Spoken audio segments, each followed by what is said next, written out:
Welcome to Teen Up, a podcast that digs deeper into the thoughts of teenagers' minds about the wonders of the world. If you're new here, I am your host, Isabella. And I'm Glenn. If you're not, welcome back. Here's a quick disclaimer. If we made any mistakes, please email us and tell us. Thank you.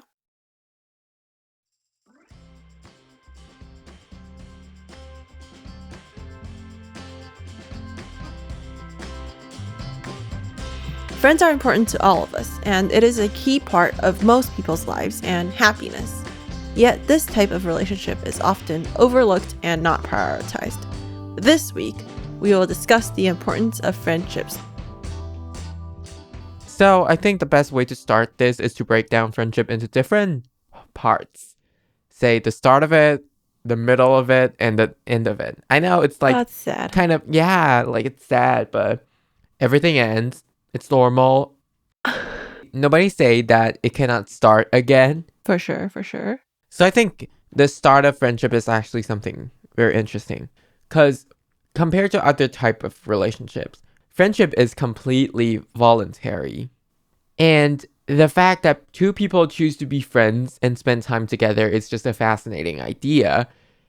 Because like you choose to spend time with this person, just like I'm choosing my time to spend with you right now. Like you cannot choose family. Why does that sound so bad? Like you cannot choose family, but you can choose friends. And it is this very nature that makes friendship so interesting.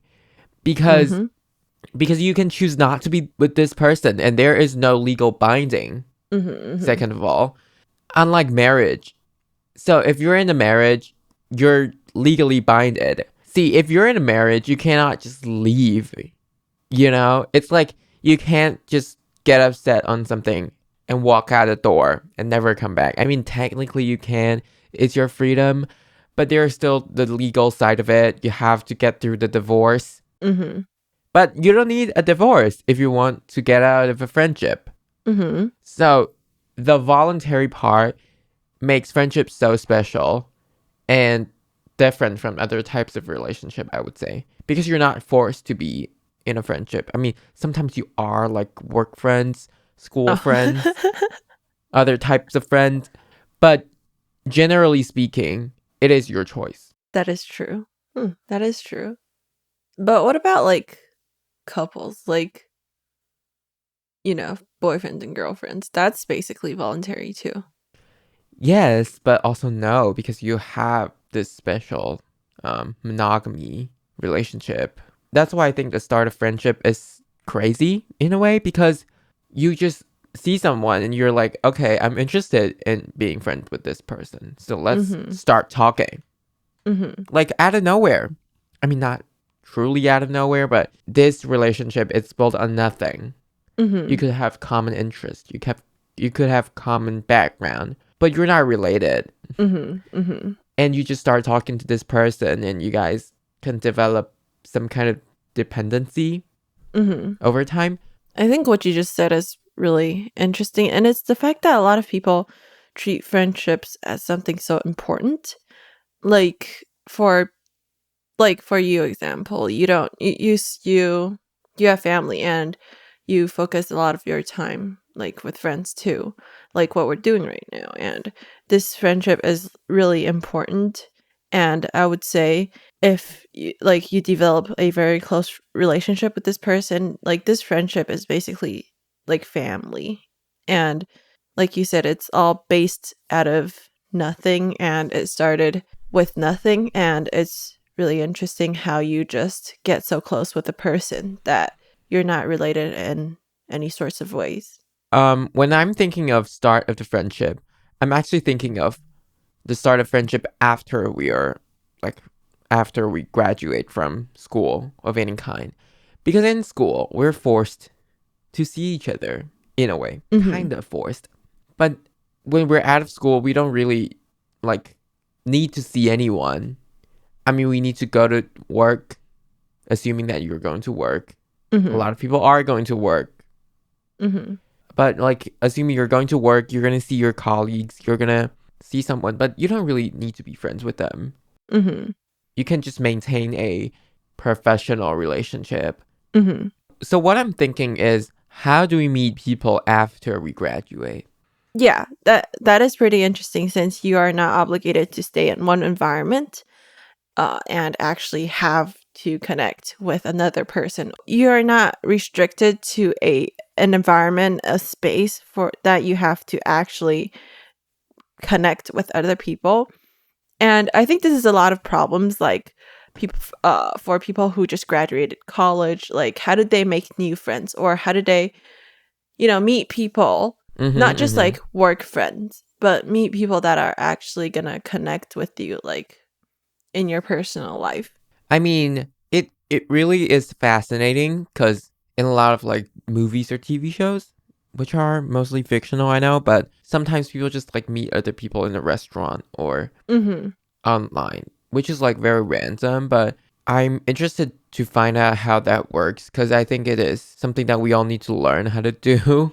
Mhm. For sure. And I mean, we can't just keep our college friends or high school friends forever. Not that we can't be friends with them anymore. It's just that I feel like in life you need some friends that are actually close to you. Mhm. You know, people Mhm. that you can see every week or something. Mhm. Considering the fact that you're not already married and have a family. Mhm. Which is another topic that we need to get into is friendship after having a family.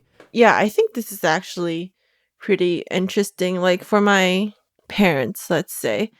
Uh like my parents still connect to their like middle school, high school, college friends. And I think, oh, just one thing that I find pretty interesting, those friends that you make after college or after like your school life is over, they're less authentic, I would say. Yeah, that's what I'm thinking too. But like you Mm-hmm. can't really know. Mm-hmm. I think like that is interesting. Like you said, making friends outside, like talking to a person in a restaurant. Like I think it's really important that you start out making friends, knowing each other as strangers or knowing each other as like nothing. Because if you meet someone through like a work meeting, you guys have this like professional thing going on. Like you have to be very respectful to the other person. But when you're just meeting a stranger in a restaurant, you don't have that restrictions. You don't have to do that because they're just a stranger. And that develops a more authentic friendship, I feel like. And I think that's also the thing with school because you're making friends with your classmates and when you're at that time you're not like a person of success. You're not a person who has great wealth that people have to respect you or they have to make friends with you because you give them benefits like networking kind of benefits. But yeah, so like those friendships are more authentic than those that you see in other settings. Mm-hmm, mm-hmm. I think that's the main thing though. Like benefits between people. But I think there is a fine line between like um using someone and just asking for a favor. Mhm. Because friends do help each other out. Uh-huh. Like it's so normal. But like to what extent can you say that, oh, this person is only being friends with me for the benefits that they're getting? So maybe I do, say I'm a photographer, right? Mhm. And I have this friend and he keeps asking me to take his headshot or something. Like, Mhm. do I feel like I'm being used? Mhm. I mean, that person could be like a real estate agent and doesn't give me a discount on a house purchase. But I mean that's not necessary. Uh-huh, uh-huh. But I feel like sometimes these type of things are so nuanced and hard to look into just because you don't really know the intention of that person. Maybe that person is just not mindful of it is. Mhm. Mhm. That's for sure. And I think this is something that should be like if like you're doing a favor for your friend and that person doesn't return the favor and you guys are close friends, that doesn't matter. But if you think that it matters, like communication here is really important. And this other thing that my mom told me the other day, uh like my dentist is her friend. So like she became friends with that with her friend and then I started going to her for my teeth and stuff. And like we don't have to actually make appointments. We just have to like tell the dentist, and the dentist would like slot us in, even though she has like a super busy schedule. And she was just telling my mom was just telling me about like keeping credits for yourself. It's like you have to offer an amount of favors that so that you could get benefits from this person as well.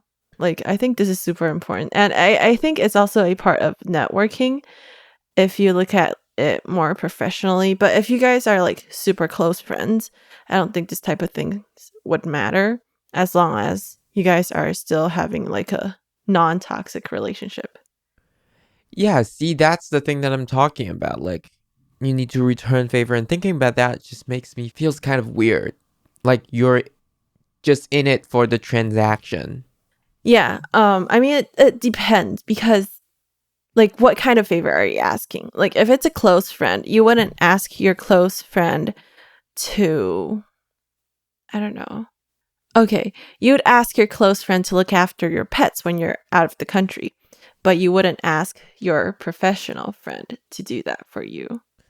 Yeah. But what I'm saying is like having a dentist friend and thinking the fact that, oh, this person is slotting me in, so I probably should return something. I mean, it's normal that you think that you should return something, but it's like the mindset, you know? No, I think the mindset is fine. It's just the fact it's just when you say it out loud, it sounds weird. Like, there's a lot of things that you can't say out loud, okay? But when you actually do, it sounds really weird and feels like that person's being used or being like manipulated, kind of. Not really, but like when you say it out loud, it sounds bad. Kind of. Yeah, so don't say it out loud. I think it's interesting, just like how people think things that way. Hmm. But I mean, I do get it. It's like when I'm doing a favor for someone, I would want that favor returned. Hmm. I don't want to think of it as in leverage over that person. It doesn't have to be, right? No, so see, okay.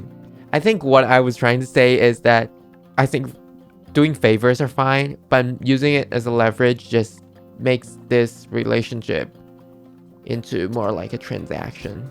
Okay. Yeah, that makes sense.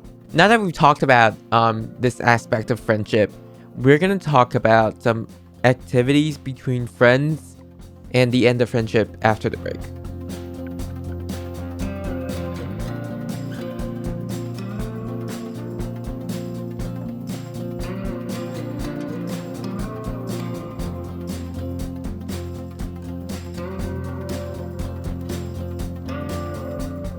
Welcome back. Now we're going to talk about activities for friends. Yay!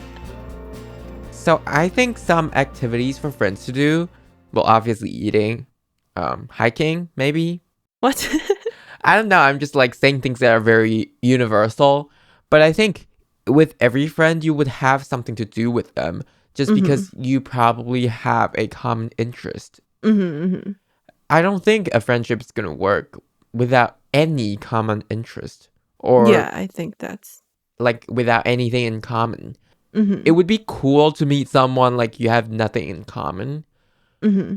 but like, would you guys really click? Because you literally have nothing to talk about, but also at the same time, you have everything to talk about. That's true. Like, if you don't agree with a person on anything, you can argue with this person all day and all night. I mean, it doesn't have to be an argument. It just Yeah, can. but it could just be like a talking, like, about the difference in opinions. So that could be interesting. And I think like talking is the key part of friendship just because it's what people always do, or like communicating. And I think why talking is so important is just because you need to have conversations with people and the exchange of ideas, basically. Agreed. And I feel like that kind of is the key part of, hanging out or making friends is having conversations with them. I mean, what's the point of hanging out with the person if you're just not going to talk? Like, you're hanging out with a person because you like, that person's ideas, you like that person's, like, I don't know, you like that person for being that person, and that person cannot be that person if that person doesn't talk. Do you get what I mean? Like, it could literally be anyone sitting next to you. Yeah, for most people. I mean, unless that person can't talk. I mean, there has to be some type of communication, and through that communication you could tell like what you like about this person. And it would just be weird if you don't communicate and you still like hang out with this person. Like, that's weird. Unless you just want to like not talk and build a relationship on that for like 8 years. I mean, it cannot be like strictly not talking, but it can be like a moment of silence, you know? Yeah, for sure. But yeah, I totally agree with what you said. I think like most of the time, when I want to hang out with someone, it doesn't matter what we're doing. Like, of course, sometimes I want to go to a movie. Then that's like an exception. Or I say, okay, I want to go try this restaurant. But like most of the time, I don't care what we're doing. Mm-hmm. Like the main purpose of going out with this person or hang out with them is, Just to be around them. yeah, exactly. Totally get it. Agreed.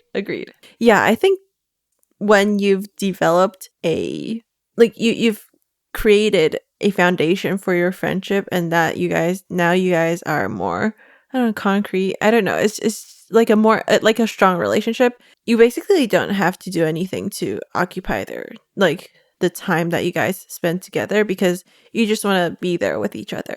And but I think it's still super important. Like, if you're just starting off, like if you're just starting to make friends with this person, it's super important to do something that you have common interests in, or else that person probably wouldn't be interested in just hanging out at a cafe with you talking for the whole afternoon, because, like, for starters, you don't know what to start talking about.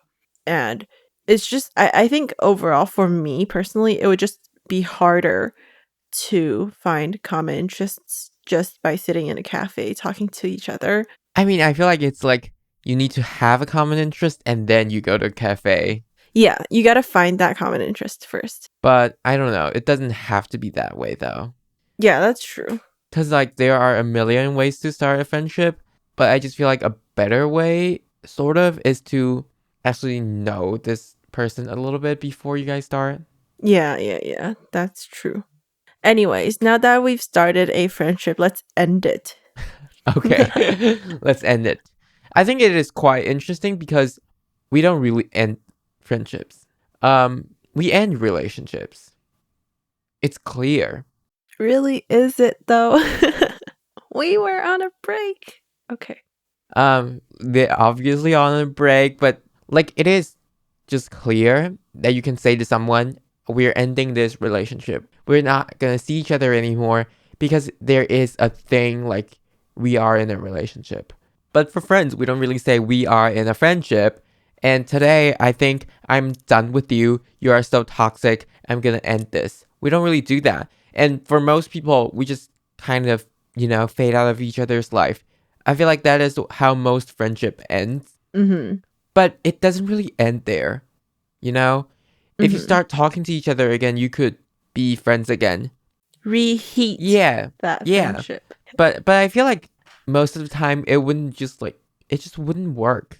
Like people say you grow out of a friend, and I feel like it is true sometimes that Mm-hmm. you just don't feel like you're in the same place anymore. Yeah. And sure, you guys can still talk about like what happened before. You guys can stay normal friends or like just people you know, acquaintances. But like, is it necessary to hang on to those friendships? So I was reading this article on The Atlantic. It's called It's Your Friends Who Break Your Heart. And I think it's very fascinating. I sent this article to Isabella.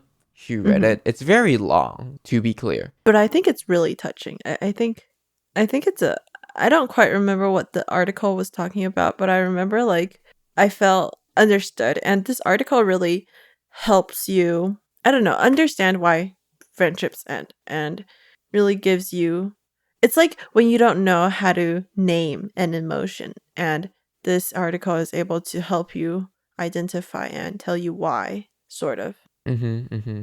Oh, yeah. To when you just said like you grow out of a friendship, I think this is the same with all people. Like, even in relationships and stuff, it's like meeting the right person at the right time. And some people, like maybe you've met a friend at the right time, but that time doesn't last forever. Like it's the same as like a love relationship. Like when it ends and you're ready to move on to a new phase in your life and your friend isn't able to move along with you to your newer phase, that is the time for you to end the friendship. Like it does, yeah, like you said, it doesn't like end like, oh, we're done being friends, I'm gone, bye.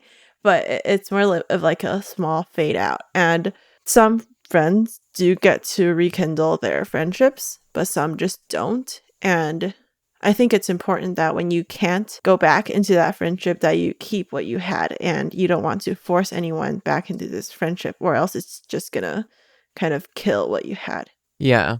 Let it stay in the memories, is what you're trying to say, right? Yeah, that's so sad though. I mean, it's fine. I really like this article and how it started, because it's saying that we don't really have a script for ending friendships. And Mm-hmm. in this article, it talks about how two people are originally very good friends and then they kind of just fade out and not talk anymore. Mm-hmm.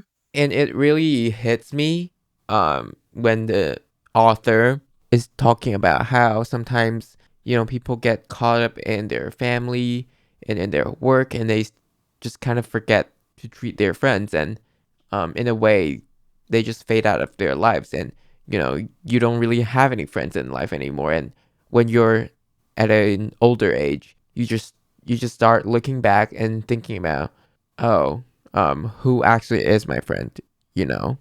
Mm-hmm. Mm-hmm. And like, why don't I have those type of relationship in life anymore?